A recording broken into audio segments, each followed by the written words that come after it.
Ja, ek dink ons bid, ek wil gou net bid voor ons begin en dan kan ek met julle ietsie deel wat die Here op my hart gesit het. So Here, baie dankie vir die oggend en dankie vir die woord, Here. Ons weet, Here, u woord maak vry. Here, die waarheid maak vry. En ons wil bid, Here, dat u vanoggend net waarheid in ons harte sal spreek, soos u dit alleen kan doen. Ons dank Here in Jesus se naam. Amen. Nou ja, ek wil ons vanoggend gaan ons 'n bietjie kyk na die storie van Josua. En as jy na die boek Josua gaan lees, daar's 'n deel van Josua wat so 'n bietjie boring is, maar dit is die deel wat Josua nou al die land en al die goed wat hulle gekonker het in hulle oorloë wat hulle gehad het, en deel dit uit vir die hele volk. En nou kom ons, as julle julle Bybel sê, wie het nog 'n papierbybel? Yes, julle is dun gesaai hoor. Meeste van ons het maar besig elektroniese Bybels, maar kom ons maak ons Bybel op Josua 1. Nou as ons gaan kyk na die storie van Josua, dit is maar een verhaal, maar daar's 4 stories, onder andere, wat ek wil op fokus, in hierdie verhaal. En dit is die storie van Josua, van Jericho, van Rahab en van Achan. Alright, so kom ons lees gou Josua 1, vanaf vers 1. Is julle daar? Okay. En na die dood van Moses, die knegt van die Here met Josua, die seun van Nun, die dienaar van Moses, gespreek en gesê, my knegt Moses is dood. Maak jy dan nou klaar, trek deur die Jordaan, jy en die hele volk, in die land wat ek aan hulle, die kinders van Israel sal gee. En elke plek waar julle voet so op sal trap, dit sal ek aan julle gee, soos ek met Moses gespreek het. En dan sê vers 6, sê, wees sterk en volmoed, want jy sal hierdie volk die land laat erwe, wat ek hulle vaders met eed laat beloof het, en om aan hulle te gee. En wees net sterk en volmoed, en om nou gesê te wandel volgens die hele wet, wat Moses my knegt jou beveel het. Wyk daarvan nie links of regs nie, sodat jy met goeie gevolg kan handel, oor waar jy mag gaan. En sê, hierdie wetboek mag nie uit jou mond wyk nie, maar op bepeinste dag en nacht, sodat jy nou gesê kan handel volgens alles wat daarin geskryf staan. En dan sal jy in jou weer voorspoedig wees, en dan sal jy met goeie gevolg gaan. En dan sê hy weer vir hom, het ek jou nie beveel nie, wees sterk en volmoed, wees nie bevrees en verskrik nie, want die Here jou God is met jou, oral waar jy gaan. So die konteks is, Israel het vir 40 jaar het hulle in die woestyn geswerf. Die eerste keer het hulle voor die land gestaan, en toe word Josua en Caleb uitgestuur as verspieders, of spioene in die gebied in, en toe kom hulle terug, met 'n goeie verslag. Hulle het gesê, nee, Jesus, ons kan hierdie plek vat. Maar die ander 10 ouens wat saam met hulle uitgegaan het met 'n negatiewe verslag teruggekom. Ons sê, nee, ons kan nie hierdie land vat nie. Hier's reëse en hulle was bang. En nou, dis die rede hoekom, want as gevolg van ongeloof, toe swerf hulle 40 jaar lank in die woestyn. Nou kom hulle terug, en nou staan hulle weer hier. En dit is baie interessant, Josua is die ou wat hulle in die land, in die beloofde land invat. En want hy die geloof gehad, en dink ek net uit perspektief, hy het 40 jaar lang gewag. Ek weet nie oud was Josua toe hy was ek 'n kind, toe hy die vorige keer gestaan het, maar hierdie keer het hy 40 jaar gewag, en nou vat hy die volk in. En net so ietsie, wat oor Josua geskryf staan in Exodus 33 vers 11, nou praat by die tent van samekoms, die tabernakel, wat die Here met Moses gepraat het. Nou praat die Here met Moses, dan spreek die Here met Moses van aangesig tot aangesig, soos 'n man wat met sy vriend spreek. Imagine dit, as die Here met jou praat, soos hy met 'n vriend spreek, van aangesig tot aangesig. En so, dis nou Moses, nee? Dan sê, daarna gaan hy na die laag terug, maar sy dienaar, Josua, 'n jong man, die seun van Nun, het hom nie die tent verwyder nie. Josua het agtergebly. Moses het teruggegaan, hy het gaan praat met die volk wat die Here met hom gepraat het, maar Josua het agtergebly. So dit is wat Josua se storie was, dit is waar hy groot geword het. Nou ek lees enige ding wat sê, jou publieke lewe is sigbaar vir almal, maar maak het seker jou publieke lewe en jou privaat lewe is nommer 1. Want God ken jou privaat lewe. So Josua, sy privaat lewe, 'n bietjie wat ons daar insig het, was gewees as Moses uitgaan terug met die volk praat, dan bly Josua agter. Hy wil hoor by die Here. So dis sy privaat lewe. En dan ook later, nadat hulle alles oorwin het en al daai goed is, dan praat Josua met die volk, en hy sê nou vir hulle, in Josua 24 vers 14, sê hy, vrees dan nou die Here. So hy gee nou eintlik vir hulle opdrag, en sê, ons het nou hierdie hele ordeel gehad, ons het oorlog gehad, en mense kan in daai detail ingaan, maar dit is geweldig. Dink net in die oorlog wat hulle gevoer het, mense doodgemaak, en dit is verskriklik. Maar aan die einde van alles, dan sê Josua vir hulle, Vrees dan nou die Here en dien hom in opregtheid en waarheid. Dis vers 14 in Josua 24. En verwyder die gode wat julle vaders gedien het oor kan die Efraat en in Egipte en dien die Here. Ek sal nou met myself gedink het, daai gode is al lankal verwyder. Alright, maar hy moedig hulle weer aan en sê verwyder daai gode uit jou lewe uit. En hy sê, maar as dit verkeerd is in julle oë om die Here te dien, kies dan vir julle vandag wie julle wil dien. Of die gode wat julle vaders daar ook in Efraat gedien het, of die gode van Amorite in wie se land julle woon, want hulle nou in bly, die beloofde land. Dan sê hy, maar maak die famous stelling van Josua, hy sê, maar ek en my huis, ons sal die Here dien. So dit is iets om na te strewe, en dit is wat hy hulle aanmoedig om te doen. Hy sê, verwyder daai goed uit jou lewe uit. Hy sê dan, maar julle kan besluit wat jy wil doen. Ek gaan nie net op jou forceer nie, maar ek sê vir jou wat ek gaan doen. Ek en my huis, ons gaan die Here dien. En dan vra mens jouself die vraag af vandag se gode, wat se gode is daar? En ons kan hulle gaan noem, ek is nie om vir jou te sê, wat is 'n afgod in jou lewe nie, maar ek dink 'n opsomming van dit is, enige goeie ding, wat 'n alles ding word.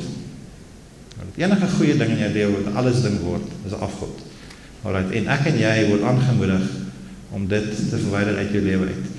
En of ten minste net 'n posisie van jou hart te stel, en sê, weet jy wat, ek sal God dien, ongeag. En as ons kyk, wat is die ultimate voorbeeld van dit? Was Abraham, wat bereid was om sy seun te offer. En ek meen, wat is die naaste aan ons? Ons kinders is seker die naaste aan ons. En daar is 'n klomp goed, dis besittings en al die sulke tipe goed is waarvoor mens werk. Maar aan die einde van die dag moet daai posisie van jou hart wees, wat sal ek doen as die Here vir my vra, offer dit. Alright, so ek laat dit daar. Nou goed, kom ons kyk gou na daai 4 stories, binne die een groot verhaal, hoe Josua of hoe die volk Israel nou vir Jericho ingeneem het. So die eerste persoon in hierdie storie is Josua. En ek wil net so 3 konsepte elke keer uitlig. Daar is 'n keuse wat jy moet maak, daar is 'n uitkoms van jou keuse, en daar is 'n les wat ek leer uit die hele ding uit. Alright, so, ons ken vir Josua, ons het nou sy geskiedenis so wie gehoor. Wat het hy gedoen? Hy het 'n keuse gemaak om die Here te dien. Hy het 'n keuse gemaak om gehoorsaam te wees aan God. Hy het 'n keuse, en as jy gaan kyk na die eerste gedeelte, wat die Here vir ons sê, hy sê, wees sterk en volmoed, en in die tweede gedeelte sê, wees net baie sterk en volmoed, om nou gesette hande volgens die hele wet, wat Moses my knegt gebeveel het. Met ander woorde, wanneer ek 'n opdrag van die Here kry, is daar altyd daar's 'n resep, maar daar's ook 'n metode. Alright, so die resep is, wees my gehoorsaam. Maar hoe is ek gehoorsaam aan God? In daai geval, wees gehoorsaam aan my wet. Alright, doen wat ek vir jou vra om te doen. Alright, en dit was die metode gewees. En ek het geskryf die hoe en die wat, dis vervat in die keuse. Met ander, hoe doen ek dit? Wat doen ek? Hoeveel keer van ons sit baie keer vir die situasie in jou lewe wat jy 'n groot besluit moet maak. Sê keer, hoe gaan ek dit doen? Hoe gaan ons 'n gemeente ran? Hoe gaan ons 'n besigheid ran? Hoe gaan ek hierdie ding doen? Hoe gaan ek my doelwit in my lewe bereik? En daai hoe en die wat is baie keer vervat in jou keuse. En as daai keuse, gaan jy die Here dien, gaan jy hom ken in al jou weë. Spreuke praat daarso van, hy sê, ken hom in al jou weë, en hy sê, baie vergelyk maak. Ek dink, eintlik staan in Psalm. Hy sê, ken hom in al jou weë, en hy sal jou baie vergelyk maak. En hoeveel keer wil ons optree uit ervaring uit. Alright. En daar's 'n rede, daar's ervaring. Nee, die Here gee vir ons ervaring. Hy leer ons met sekere goedes, maar ken die Here in al jou wese. Nou kyk jy, as jy die boek Josua gaan lees, dan sê hy elke keer voordat hulle stad ingeneem het Josua die Here geraadpleeg. En ek meen onthou, die belofte het gekom. Die Here vir Josua gesê, ek gee vir die land. Ek gee die hele land vir julle. Maar elke keer voor hy die stad ingeneem het, dan gaan vra die Here sê dat hy met ons is. En die een keer toe hulle dit nie gedoen het nie, is na Jericho met Ai. En toe word hulle verslaan. Want hulle het opgetree uit confidence uit selfvertroue uit, maar nie met die Here nie. En so, die volgende storie is Jericho. Kom ons kyk wat het Jericho gedoen. So die les wat ons kan leer uit Josua uit. Vir my is dit so dan liggend. As jy kyk na die uitkoms, wat het gebeur? Josua die hele land ingeneem, maar die belofte nagekom het, of die Here die belofte nagekom het aan hom gegee. Maar hy was gehoorsaam gewees. En die uitkoms was die sukses van hulle verhaal, dat hy aan die einde van Josua kan sê, ek nou verdeel ek die land onder julle. So dit is die les wat ons kan leer. Wees gehoorsaam, dan sal daar sukses en voorspoed in jou lewe wees. Nou die tweede groep mense, of die tweede entiteit, is Jericho. Nou ek wil gou vir ons hierdie stukkie lees, ek sê by Rahab. Rahab het ons gaan nou by Rachab kom, maar Rachab praat met die mens, die spioene wat Joshua uitgestuur het in die land om die land te verken. En hoor wat sê Rachab. Sy sê, want ons het gehoor dat die Here die water van die Skelsee vir julle by julle uittog uit Egipte laat opdroog het, en wat julle met die 2 konings van Amorite, Sihon, Og, ook in die Jordaan aangedoen het, dat julle met hulle met die banvloek getref het. En toe ons dit hoor, het ons hart gesmeld, sodat daar niemand enige moed meer, by niemand enige moed meer oorgebly het nie, teenoor julle nie, want die Here julle God, hy is die God in die hemel daarbo en op die aarde hieronder. So dis wat hulle gehoor het. Nou kan jy myself dink, so dat ek een van 2 keuses, as ons nou sien het Rachab opgetree, maar wat het Jerigo gedoen? Hulle het hulle deure toegemaak, hulle het gesê nee, julle kom nie hier in nie, julle gaan ons nie oorneem nie. En hulle het eenvoudig weerstand gebied. Nou wat is, ons weet nou, ons het nou 'n bietjie inside info. Die Here het gesê, ek gaan hierdie plek vir julle gee. Alright. So ons weet, dit was eintlik nutteloos vir hulle om weerstand te bied, want die Here gaan hierdie plek vir hulle gee. Maar dit is 'n moeilike stad gewees. En die Here het weer eens Israel se geloof getoets daarso en gesê, maar ons ken die storie van Jerigo. Die Here het gesê, loop om die stad, doen dit op 'n sekere manier. Maar vir Jerigo, die mense van Jerigo, die leierskap van Jerigo, het hulle 'n keuse gemaak en gesê, ons gaan nie yield nie, ons gaan nie oorgee nie. So, daar's 'n weg, sê Spreuke 16 vers 25, daar's 'n weg wat vir 'n mens reg lyk, maar die einde daarvan is die weer van dood. Alright, en ek dink as jy vandag met ons van Jerigo kan praat, dan kan jy sê, ja, daar het weg vir ons reg gelyk, in die sin dat ons gaan toemaak, ons gaan weerstand bied, maar dit het nie vir ons gewerk nie. Die prys, weet ons het uitgeloop op vernietiging. Maar, vir my en jou, die teenoorgestel is ook waar. Wat is die prys wat my gaan kos, as ek die weg van die lewe loop, die weg van die lewe kies? En ons gaan nou by dit kom, as ons 'n bietjie oor Rachab gaan praat. So die keuse wat hulle gemaak het, hulle gesê, maak toe, ons weerstaan dit, en ons maak reg vir oorlog. En hulle het hulle eie vertrou op hulle self, hulle het gesê, ons gaan hierdie ding gaan ons weerstand bied. En ons weet, as jy oomblik jy die vertrou op jouself sit, en jou se eie krag, want hy lei dit, ultimately, dis wat Spreuke sê, daar is 'n weg wat reg lyk, maar dit is die uiteinde daarvan is die dood. En hulle was vernietig. So die les wat ek en jy kan leer daaruit, wanneer jy hoor van God se grootheid, moenie weghol van dit af nie. Alright. Hulle het gehoor die magtige goed wat God gedoen het, in plaas van dat hulle uitgereik het na hierdie magtige God toe. Ek glo, kom ons dink net aan vandag se terme, ons hoor van oorlog in die Midde-Ooste en al daai goed is. Wat gaan gebeur as die lande 'n verdrag sluit en sê, weet jy wat, ons wil nie met julle beklei nie, ons wil asseblief ingesluit word in julle in, en ek verstaan nie politiek nie, maar ek dink dit is iets in daai lyn, en dan sal hulle saamstem, en hulle sal sê, weet jy wat, word deel van ons, en dan lewe hulle. Alright, maar hulle het dit nie gedoen nie. So hulle het eenvoudig teen dit geskop. Nou wat die woord vir ons sê is, wanneer jy hoor van God se grootheid, wanneer jy hoor van sy regverdigheid, moenie jou eie kop volg nie. Moenie vrees daaroor nie. Jakobus 4 vers 7 sê, onderwerp julle dan aan God, weerstaan die duiwel, en hy sal van julle wegvlug. Wees nuuskierig, wanneer dit by God se dinge kom. Wees nuuskierig daaroor. So as ek nou in Jerigo gebly het, en ek kan hierdie van toepassing maak daar, dan sou ek gesê het, weet jy, kom ons vind uit, wie is die God van Israel? Ons hoor, hy doen verskriklike goedes, maar kom ons vind uit, en ons is nuuskierig oor God. Alright. En so leer ons wie God is. So wanneer dit iets in jou lewe is, die les wat ek daaruit leer is, wees nuuskierig wanneer dit by God se dinge kom. Dink aan 'n Moses, hy sien 'n brandende bos, hy is nuuskierig, hy gaan nader en sy lewe verander. Alright. En dit is wat ek en jy kan doen. Kom ons wees nuuskierig. Jesus het gesê, Matteus 10 vers 39 sê, wie sy lewe vind, sal dit verloor, wie sy lewe verloor om my wil, sal dit vind. Alright, so wanneer ek my lewe toch so graag wil beskerm en sê, Here, nee, ek kan nie hierdie vir u gee nie, dan het hy vir die ryk jong man gesê, hy sê, jy is my koninkryk nie waardig nie, want ek soek alles van jou.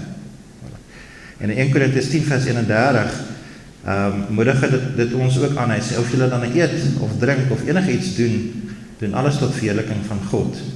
En dit is ons aanmoediging, doen alles wat jy doen vir die Here, gee alles oor aan die Here. Maar dan kom ons uit by Rachab. Nou, ons almal ken vir Rachab. As jy dink aan die Rachab, waarom dink jy? Skies? Okay, wat dink jy dan nog iets anders? Wie was Rachab? Wat was sy? Ja, sy was 'n prostituut. Sy was nou nie die beste voorbeeld nie van 'n vrou nie. En nou, ek het nou daai stukkie gelees van wat sy met die mans, hoe die mans wel opgeëindig weet ek nie, ek sal nie daai rigting gaan nie. En, maar in elk geval, sy het hulle weggesteek. En toe vra sy vir hulle, toe sê sy, ek het nou guns aan julle bewys. Alright, so kom, ek gaan nou vir julle vra. Sy sê, dan sweer dan tog nou vir my by die Here, dat terwyl ek aan julle guns bewys het, julle ook aan my familie 'n guns sal bewys. En gee my 'n betroubare teken, dat julle die lewe van my vader en my moeder en my broers en my susters en almal wat aan hulle behoort, sal spaar en ons siele sal red van die dood. Alright. So Jericho het gegaan, sy was in Jericho, Jericho het gestaan, hulle het God uitgesluit, sy ons soek nie God nie. Ons soek nie hierdie mense in ons lewe nie. Maar Rahab het iets anders gesien. Sy het gesê, nee, ek is nuuskierig, ek wil sien wie is die God van Israel. Sy het met die mense te doen gekry. En haar keuse het haar en haar hele huis gered. En almal wat aan hulle verbind was, almal wat aan hulle gekoppel was. Want sy sê hierso, almal wat aan hulle behoort, dat hulle ons sal spaar en ons siele sal red van die dood. Maar so kyk die geweldige impak van ons keuses. Die keuse wat ons kan maak. Die keuse beïnvloed Jericho, almal in die stad, almal word uitgewis. Sy, almal wat die keuse vir wie sy die keuse maak, word gered. Dis hoekom Rahab ook gewys gesien kan word so tipe van Jesus, want sy was 'n verteenwoordiger. Sy was eintlik 'n substitute in 'n sekere sin gewees vir haar familie. Sy het ingestaan vir hulle. En 'n paar dinge wat vir my uitgestaan het is Rahab, omdat sy 'n prostituut was. Sy was ontrou. Ontrouheid is seker een eienskap van 'n prostituut. Jy is ontrou, maak nie saak vir jou hoe die dinge werk nie. En dis wat sy gedoen het. So sy het vanuit daai ding het sy geopereer. Sy het vandaag geskiem. Sy sê, okay, ek gaan nie deel wees van hierdie stad nie. So daai slegte ding het vir haar goed uitgewerk. En sy het gaan skiem. En sy het met hulle die verdrag agteraf gesluit. Maar wat gebeur met haar? Nou dit is 'n kort geskiedenis van haar. As jy na die tyd gaan kyk, dat hulle nou Jericho verwoes, sy het met die rooi tou in die muur het sy hulle aangedui, dat dis waar sy bly, en die mans het vir haar gesê, as ons nou aanval, en ons kom julle inneem, dan moet jy vir my rooi tou uithang, en al die mense, jou hele familie, almal moet in 'n huis wees. As iemand nie in 'n huis is nie, neem ons die verantwoordelikheid vir daai persoon, want hy gaan doodgemaak word. En so sy het gesorg, almal is daar, ek kan nie dink die rep en roer wat daar was, nie. So, nou is almal in 'n huis, en hulle word nou ingeneem Jericho, en hulle is al wat oorleef. Nou word hulle ingesluit in Israel, nou gaan hulle terug Israel toe. So sy word ingesluit in Israel, en sy leef 'n losse lewe van prostitusie. Alright. Verder trou sy toe met Salmon, hy is 'n prins in Juda, en ek wil miskien daar fokus, God se manier is huwelik, tussen man en vrou. Alright. Almal is nie gemaak om te trou nie, maar wanneer daar daai geleentheid is, dis dit tussen 'n man en 'n vrou, dis vir God se manier. Alright, ek gaan nie uitbrei op dit nie, julle kan dit self verder vat. Maar sy het die ma geword van Boas, wat met Rut getrou het, en Rut het 'n kind gehad met die naam van Obed, so Obed was haar kleinkind, en Obed se kind was Isai, met ander haar agterkleinkind was Isai, en Isai was die pa van Dawid. Alright. En Dawid, ons ken nou verder in die geslagslyn van Dawid het Jesus later gebore. Met ander die mees onortodokse manier, Jesus kom, of die Here kom, en hy gebruik 'n prostituut, wat bereid was om na God te kom, na Israel te kom, ingesluit te word in God se koninkryk, en die Here verander totaal en al haar lewe. Met ander woorde, weer eens vra ek myself af, die keuse wat sy gemaak het, wat het sy gemaak? Sy sê, ek gaan 'n plan maak, en ek gaan by hierdie mense aansluit. Maar die uitkoms, sy het gelewe. So die les, ek het hier geskryf, die grootheid van sonde, is nie 'n struikelblok of te groot vir genade nie. Right. Maak nie saak hoe groot jou sonde is nie, dit is nie te groot vir genade nie. En Romeine praat daaroor, wat sê, soos wat die sonde meer geword het, die genade meer geword. En so, moenie jouself diskwalifiseer as volgens my verlede nie. Die verlede vir God beteken niks. Right. Want as jy ingesluit word in die volk Israel of in God se koninkryk in, dan verander hy jou lewe totaal en al. Soveel so, daar is die voorbeeld, die Jesus word gebore uit 'n nageslag uit. En die tweede ding wat ek leer, bekering beteken jy het jouself vir iets bekeer. Met ander woorde, jy was 'n sondaar. En dit is waarmee ons gelabel word. As jy kyk, selfs in die Nuwe Testament verwys die Nuwe Testament na Rahab as 'n prostituut. Met ander woorde, baie keer word ons dan verwys na van ons verlede. En ons wil tog so graag ontslae raak van ons verlede. Weet jy, as kom ons sê, is 'n prostituut hier onder ons wat tot bekering gekom het. So what? Dis jou ou lewe. Dit help nie jou vas in jou ou lewe nie. Rahab was altyd verwys na as Rahab die prostituut. Maar sy is die oerouma van Jesus. Sy moenie vashou aan jou verlede en dit jou laat definieer nie. Vertrou God, hy is goed. En hy snoei jou met 'n rede. So met ander, as goed gebeur in jou lewe, ek dink nou aan die geweldige impak wat dit in hulle lewe moes gehad. Hier bly hulle in Jerigo, hier kom 'n ander volk, neem hulle in, nou word hulle deel van daai volk. Aanpassing, big time. En groot ding wat verander in hulle lewe. Maar hulle het dit, daar snoeiwerk wat plaasgevind het. En eventually, te vind daai snoeiwerk, wat is die rede van snoei? Wie van julle maak tuin? Wie van julle het vrugtebome? As jy 'n ding snoei, wat is die rede? Is vrug dra. Jesus vertel vir ons die gelykenis van die storie van die wynstok wat gesnoei moet word. Hy sê, my pa is 'n tuinier. Hy sê, en hy knip by 'n snoei, hoekom? Sodat jy kan vrug dra. So, dit is wat daar gebeur het. En, so, moenie jou lewe gering ag nie. Moenie net jou verlede jou definieer nie. Moenie dink ek is 'n en sit iets daarin.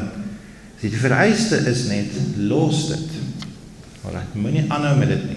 Los dit. Kom na God toe. Doen wat hy vra. Bely dit en los dit. Bely, repent. Whatever daai ding is vir die Heilige Gees, jy oortuig van in jou hart, miskien op die oomblik. Bely dit voor hom. En moenie dat dit jou definieer nie. Los dit net. Kom net na hom toe. Dit kos 'n prys. Dit kos altyd 'n prys om na die Here te kom. Dit is nie geld nie, maar dit kos iets wat jy gaan los. Goed, en dan, kom ons kyk gegaan na Achan. Nou, ek weet nie of is so bekende ouens in die Bybel, nie? Maar Achan is die rede, want dit nou is die hele volk Israel, gaan hulle neem vir Jerigo in. En dis hulle baie excited, al die dinge het gebeur. Volgende stad wat hulle inneem is Ai, en Ai verslaan hulle toe. Klein stadjie, hulle stuur net al hulle mense sien toe nie, en Ai maak baie paar van hulle dood. Josua gaan na die Here toe en hy sê, Here, wat het hier gebeur? En die Here wys uit, hy sê, dat is iemand wat ongehoorsaam was. Maar het is interessant, nie Achan, hy sê, julle was ongehoorsaam, julle volk was ongehoorsaam. Weereens, keuse. Wat is die keuse wat Achan gemaak het? Sy keuse het die hele volk blootgestel. Rahab sy keuse het haar hele familie blootgestel. Jerigo se keuse het die hele stad blootgestel. Josua se keuse het die hele volk blootgestel. In die sin dat want hulle was gehoorsaam as gevolg van Josua se gehoorsaamheid. En as Achan se ongehoorsaamheid was die volk ongehoorsaam. So kom ons, ek gaan nou nie die hele gedeelte lees wat daaroor gaan nie, maar Achan is vir my nog 'n goeie voorbeeld gewees van iemand wat die gelykenis van die saaier verwys na Matteus 4:7 sê, en 'n ander deel het in die dorings geval, en die dorings het opgekom en dit verstik, en dit het geen vrug opgelewer nie. En dan later lê Jesus dit uit, en hy sê, en die sorge van hierdie wêreld, en die verleiding van die rykdom, en die begeerlikhede in verband met ander dinge, kom in en verstik die woord, en dit word onvrugbaar. Met ander woorde, Achan is my so voorbeeld, dis 'n mooi uitbeelding van daai gelykenis. Van, hy was in Israel, hy was deel van die belofte. Hy was, ek weet nie of hy al gebore was, toe hy die eerste keer voor die beloofde land gestaan het nie, maar hy was deel van die bevolk, wat geswerf het in die woestyn, hy was deel van die volk wat hier gestaan het, hy was deel van die belofte wat die Here vir hulle gegee het, en gesê, ek gee vir hierdie land. En hy gaan in Jerigo in, hy was nog nooit in Jerigo nie, hy stap in Jerigo in, en daar binne tref hulle, tot hulle opdrag was, wees tref hulle met die bandvloek, julle mag niks vat van Jerigo, alles word uitgewis. Die eerste stad, en daar gaan Achan, en hy sien, goed, nou kom ons kyk, die Bybel sê vir ons, dat hy het, toe hy in Jerigo was, toe hou hy vir homself as byt, 'n halwe kilogram goud, nou ek sê wie die sommetjies gaan maak, dit is omtrent so 1,3 miljoen rand, so goud wat hy gevat het, in vandagse terme. Hy het so 2 kilogram silwer gevat, dit is so 95.000 rand, en hy het 'n mantel uit Sinjar gevat. Nou 'n mantel, dit is maar weer eens kan ons daar baie goed sê, maar in elk geval, dit was iets besonders geweest, dit was 'n besondere kledingstuk geweest. Toe gaan kyk ek bietjie, wat is vandagse terme, besondere klere? Alright, en ek was nog verbaas, om te kyk wat kos goed vandag. So daarso is 'n Louis Vuitton krokodil leer parka, wat die mens kan koop. En daai parka kos 1,5 miljoen rand. Vir so 'n kledingstukkie. 'n Ander ding, 'n ou met die naam van Alexander Amosu Vanquish. Dis 'n pasgemaakte pak klere, gemaak van, miskien kan jy van daai prentjies opsit, van daai twee diere. Daai is nie 'n bison bees ding nie, dit is hulle noem dit 'n musk ox.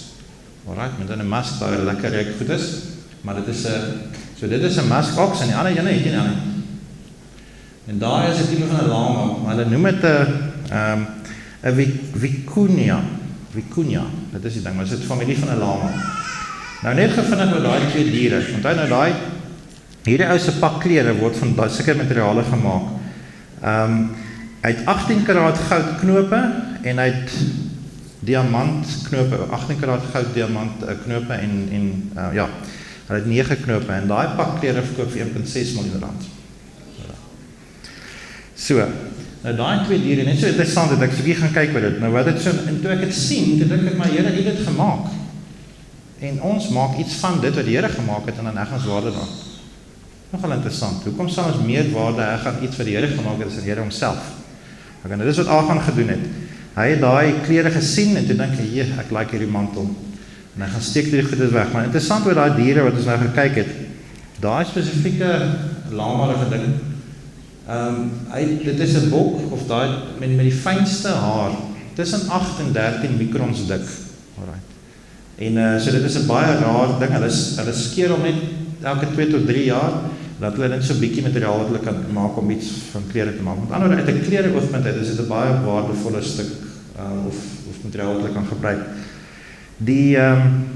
Die besige ding, hy het weer 'n baie fyn wollerigheid hier naby in sy vel. En hulle sê daai wollerigheid is 8 keer warmer as skaapwol. Maar so dit word geken vir as die klere van daai goed maak, dan is dit baie warm klere. Nou ons in ons land is die verwysing nie goed en ons het dit nodig nie. Maar nou dink ek vir myself, imagine ons heg meer waarde aan goed wat ons maak as aan God. En dis effektief wat hy gedoen het. Hy het ingestap met die belofte in. En ek hoor net die Here sê vir jou, weet jy, ek wil vir die land gee. Ek wil nie vir jou 0,5 kilogram goud, 2 kilogram silwer en enige van 'n klere wat van fancy materiaal gemaak is geen. Ek wil vir die hele land gee. So hy was baie kortsigtig. Maar die realiteit vir my was Agan was deel van hierdie belofte geweest. Hy was net mislei. Dit is nie dat hy onbekeerd was en alle goed, hy was net mislei geweest. So hy het gekyk na hierdie goedes. En so die uitkoms van Agan se keuse was ultimately dood. As mens verder gaan lees, die Here het hulle 'n voorbeeld van hulle gemaak en hom en sy hele gesin, alles. Imagine, ek het net vir myself ingedink, ek maak 'n keuse, my kinders, my vrou weet niks van my keuse nie, my kleinkinders weet nie van my keuse nie, en die oordeel kom oor ons, dat ons almal moet doodgemaak word, omdat ons voel van my keuse, en hoe gaan my kinders daarvoor, sê maar ek kan niks mee te doen nie, hoekom moet ek doodgemaak word, maar besef net die impak van ons besluite, maar dat Rahab se besluit was gewees, en dat ek wil die Here aanvaar, ek wil in hierdie volk ingaan, en haar hele gesin is gered. Agan se keuse was teenoorgestelde. En so die uitkoms was, hy was onvrugbaar en vernietiging. En dan die les wat ek daar leer is, moenie gaan vir die kortstondige, vinnige, plesierige kort pad. En die realiteit is, hierdie goed kom daagliks op ons paai. So ek staan nie hierso en praat en sê, weet jy, ek het alles onder die knie nie, want ek word ook gekonfronteer met hierdie goed is. En ons almal word gekonfronteer daarmee. So die realiteit is net van sy raadpleeg Here, wat het Joshua gedoen? Die een keer toe hulle daai kortstondige pad wou volg in 'n klein stadjie toe word hulle die stad vir sy mense verslaan. En gaan hoor by die Here, submit it to the Lord. En hy sal vir jou laat jou weg aan Here oor en hy sal jou baie vir jou gelyk maak. En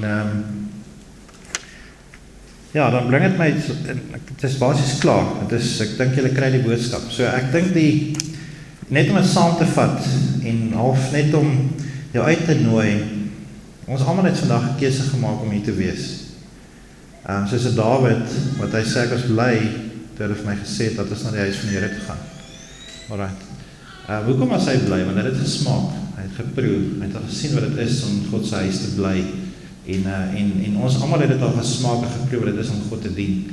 Maar daar is 'n realiteit van, we must press in, ek moet aanhou om dit te doen. Daar's 'n paar geestelike dissiplines, en ons kan 'n ander geleentheid daaroor dit gesels. Maar die vraag wat ek vir jou wil vra is, wat kies jy?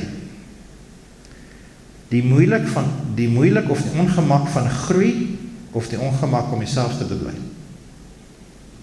Dit is ook moeilik om heeltyd dieselfde te bly. Of wat kies jy? Die moeilik of die ongemak van dissipline, of die een van verwyt? Die ander ene is, ons kan nie moeilik ontsnap in ons lewe nie. Daar sal altyd 'n vorm van moeilik wees. Maar jy moet net jou moeilik kies. Wat sien wil hê? En ek glo dit is die uitnodiging wat die Here vir jou wil gee vanoggend. Is van, hy sê kom na my toe, almal wat vir my te belas is, ek vir hulle sê. En so as daar iets is in jou lewe, dit is nie condemnation tipe ding nie, maar jy weet waar die Here met jou praat. Jy is of 'n Joshua, daar's twee, jy sal sien Joshua en Rahab is in dieselfde, en Achan en Jericho is dieselfde. So daar's twee keuses wat ons maak vandag. En besef net dat jou keuse het 'n invloed. En dit is nie net jy wat beïnvloed daardeur, dit is om mense om jou. En ek sê altyd gemak, voel veilig, normaal en verdien, maar dit maak potensiaal dood. Dink maar daaroor. Het voel lekker veilig, het voel lekker om net content te wees, maar laat daai gemak nie in aardse goed wees nie, laat daai gemak en rus in die Here wees. Die Here sê, ek gee vir jou rus, kom na my toe. En moet dit nie gaan soek in goed nie, moet dit nie gaan soek in ander dinge wat nie God verheerlik nie. En God het in elkeen van ons 'n ongelooflike potensiaal gesit, en hy roep jou vandag. Sy kon dien my, kom wees deel van my plan vir jou lewe. So, dit is wat ek wil hê, is ek weet nie, as jy wil ons wat sing en musiek maak, is dit nog hier. Ja, daar is vraag. En kom voort en dan laat die Here net iets in ons harte doen vandag. Soos wat, maak die keuse vir hom, elke keer. Want daar is 'n versoeking om nie daai keuse vir hom te maak nie. Daar is baie keer, en dit is subtiele goed is, dit is baie subtiele goed is. Hierdie kan 'n bekeringsboodskap wees, maar dit kan ook net 'n boodskap wees van, kom ons lig die standaard, kom nader na die Here toe, want hy maak ons heilig. Hy sê vir ons, en Petrus sê, wees heilig, want ek is heilig. Met ander woorde, daar's 'n uitdaging wat ek en jy moet hê, wat ons gerig word, van, wees heilig, want ek is heilig. Wat beteken dit om heilig te wees? En dis ook 'n ander boodskap, maar dit gaan daaroor dat ons vir God aanneemlik is. John Bevere sê, dat, hy sê, jy kan niks aan doen, hoe lief God vir jou is nie, dit weet ons, God is lief vir ons, hy is so lief dat hy sy seun vir ons gestuur, maar jy het wel invloed, soos hy sê, you have influence on how pleased he is with you, dat hoe tevrede is met jou, en dit is die realiteit, en dit is nie miskien altyd die populaire teologie nie, maar jy het invloed hoe tevrede God met jou is, en dit kan ons sien. Achan was deel van God se plan en belofte gewees, maar hy het droog gemaak. Maar gelukkig maak die Here ons met dood vandag as ons droog maak, want daar is 'n ding soos genade, en niks is te groot vir genade nie. So my oproep na julle is volgende, kom na God toe, kom na sy genade.